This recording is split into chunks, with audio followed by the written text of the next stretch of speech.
Assalamualaikum warahmatullahi wabarakatuh.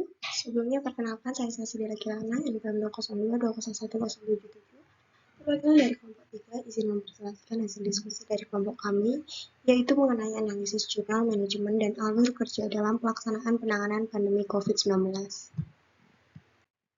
Berikut adalah nama-nama anggota dari kelompok kami. Baik, di sini kita akan membahas mengenai 3 bab, yaitu pendahuluan, tinjauan pustaka, dan hasil analisis jurnal. Pertama, kita masuk ke pendahuluan terlebih dahulu. COVID-19 pertama kali terdeteksi pada manusia dengan gejala peradangan paru-paru atau pneumonia di Wuhan, Cina, tanggal 30. COVID-19 telah menjadi masalah di seluruh dunia. Meskipun tingkat kematian akibat virus ini dianggap relatif rendah, namun penularan virus ini dianggap begitu cepat melalui hidung, mulut, dan tetesan air liur melalui bersin atau batuk. Pada bulan April 2020, COVID-19 dinyatakan sebagai bencana nasional non-alam oleh Presiden Joko Widodo melalui Keputusan Presiden atau Kepres Republik Indonesia Nomor 12 Tahun 2020 tentang penetapan bencana non-alam penyebaran coronavirus disease 2019 atau COVID-19. Selanjutnya kita masuk ke tinjauan pustaka. Pertama, mekanisme penetapan pandemik. Mekanisme penetapan pandemik berawal dari terdeteksinya gejala peradangan paru-paru atau pneumonia di Wuhan. Setelah itu, menyebar luas lebih dari 279 negara, termasuk Indonesia. Kasus COVID-19 diumumkan pertama kali dikarenakan terdapat 2 orang yang diduga tertular setelah kontak dengan WNA Jepang. Sejak kasus pertama diumumkan, lonjakan pasien positif terus meningkat, sehingga Presiden Joko Widodo menetapkan COVID-19 sebagai bencana non-alam. Pasca penetapan sebagai bencana non-alam oleh pemerintah, tercatat sekitar 3.000 sampai 4.000 penambahan kasus positif baru yang ditemukan di seluruh wilayah Indonesia. Oleh karena itu, pemerintah Indonesia menetapkan kebijakan lockdown. 2. Faktor yang mempengaruhi penetapan pandemik, yaitu pertama, munculnya penyakit baru pada populasi, 2. Agen menginfeksi manusia dan menimbulkan kedaruratan kesehatan, 3. Agen menyebar dengan mudah dan cepat, 4. Terjadi peningkatan kasus yang baru yang luar biasa, 5. Meluasnya cakupan daerah yang terdampak. Selanjutnya, alur layanan pada pasien dengan penyakit pandemik. Alur pasien yaitu pertama, langsung ke rumah sakit atas permintaan pasien sendiri dan tanpa perjanjian. Pasien yang masuk ke rumah sakit melalui mekanisme ini harus melalui proses screening. Bila dari hasil screening dicurigai COVID-19, maka pasien diarahkan menuju triase IGD atau rawat jalan khusus COVID-19.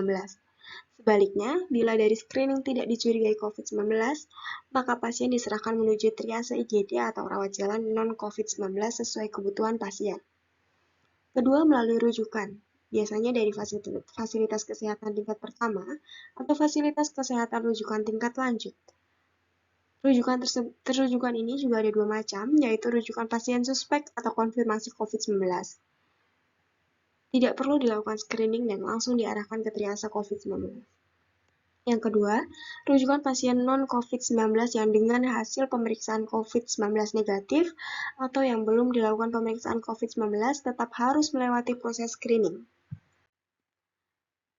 Yang ketiga, melalui registrasi online. Pasien yang masuk ke rumah sakit melalui registrasi online diharuskan mengisi kajian mandiri terkait COVID-19. Bila terindikasi gejala COVID-19, langsung diserahkan ke triase rawat jalan COVID-19, sedangkan pasien dengan hasil asesmen tidak terkait COVID-19 tetap melalui proses screening.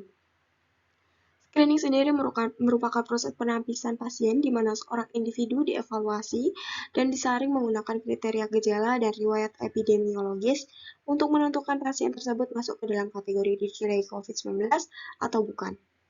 Screening dilakukan pada semua orang yang mengunjungi rumah sakit, termasuk pasien, petugas rumah sakit, atau pengunjung rumah sakit lainnya. 4. Pembagian zona resiko penularan infeksi menular, yaitu mencakup COVID-19 dan cacar monyet. Pembagian zonasi ruangan di masa adaptasi kebiasaan baru dilakukan untuk mencegah penularan COVID-19 di rumah sakit antara penderita atau bergejala COVID-19 dengan non-COVID-19. Zonasi rumah sakit berdasarkan risiko penularan COVID-19 dibagi menjadi dua, yakni yang pertama, zona COVID-19. Zona ini merupakan area atau ruangan yang tingkat risiko terjadinya penularan COVID-19 tinggi, karena berhubungan secara langsung maupun tidak langsung dengan pelayanan pasien COVID-19. Zona ini diperuntukkan bagi pasien kontak erat, suspek, probable, dan konfirmasi COVID-19. Yang kedua, zona non-COVID. Zona ini merupakan area atau ruangan yang tingkat risiko terjadinya penularan COVID-19 rendah, karena tidak berhubungan langsung dengan pelayanan pasien COVID-19. Selanjutnya, cacar monyet. Menanggapi kasus cacar monyet pertama di Indonesia, pemerintah melalui Kementerian Kesehatan atau Kemenkes menerapkan kebijakan yakni melakukan sistem surveillance guna mencegah cacar monyet masuk lebih banyak lagi.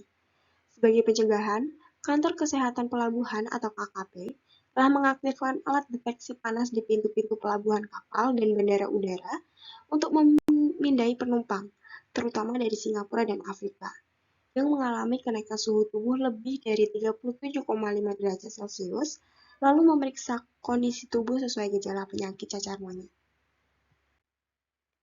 5. Penerapan PPI dalam masa adaptasi kebiasaan baru. Yang pertama, selalu menggunakan masker saat keluar rumah. 2. Menyiapkan hand sanitizer sendiri. 3. Tidak boleh menyentuh area muka, terutama hidung, mata, dan mulut saat di luar rumah. 4. Laporkan kondisi gejala dan keluhan. 5. Diwajibkan mencuci tangan dengan sabun dan air mengalir selama 40 sampai dengan 60 detik atau dengan hand sanitizer selama 20 sampai dengan 30 detik. 6. Jaga jarak dengan orang lain kurang lebih 1 meter, termasuk dalam menaiki tangga dan akses lift. 7.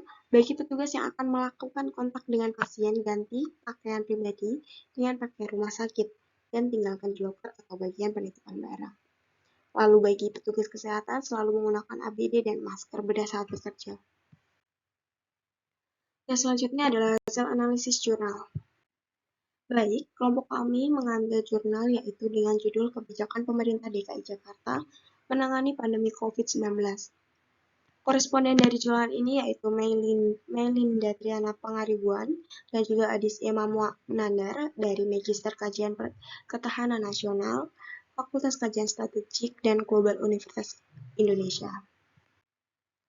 Tujuan dari penelitian ini yaitu untuk menganalisis kebijakan dan upaya yang diambil pemerintah Jakarta menangani COVID-19.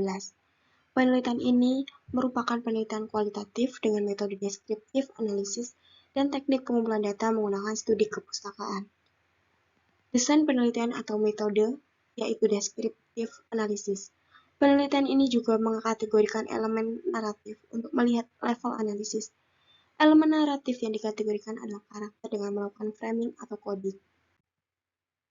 Populasi dan jumlah sampel di dalam jurnal ini yaitu dari 34 provinsi yang ada di Indonesia, berdasarkan laporan dari Satgas COVID-19 per tanggal 20 November 2020, Provinsi DKI Jakarta memiliki jumlah kasus terbanyak di Indonesia dengan persentase sebanyak 25,4%, yang lalu diikuti oleh Jawa Timur dengan persentase sebesar 11,9%, Jawa Barat sebesar 9,6%. Tingginya kasus yang terjadi di DKI Jakarta menjadikan DKI Jakarta sebagai provinsi penyumbang terbanyak atas kasus konfirmasi positif COVID-19 di Indonesia. Teknik pengumpulan data yang digunakan adalah studi kepustakaan dengan mengumpulkan data dari buku, media kabar, maupun jurnal-jurnal penelitian sebelumnya. Hasil penelitian ini menunjukkan bahwa kebijakan dan upaya yang dilakukan belum sepenuhnya efektif dalam penanganan COVID-19 di Jakarta. Hambatan dari penanganan berasal dari ketidakpatuhan masyarakat dan lemahnya koordinasi pemerintah pusat dan daerah.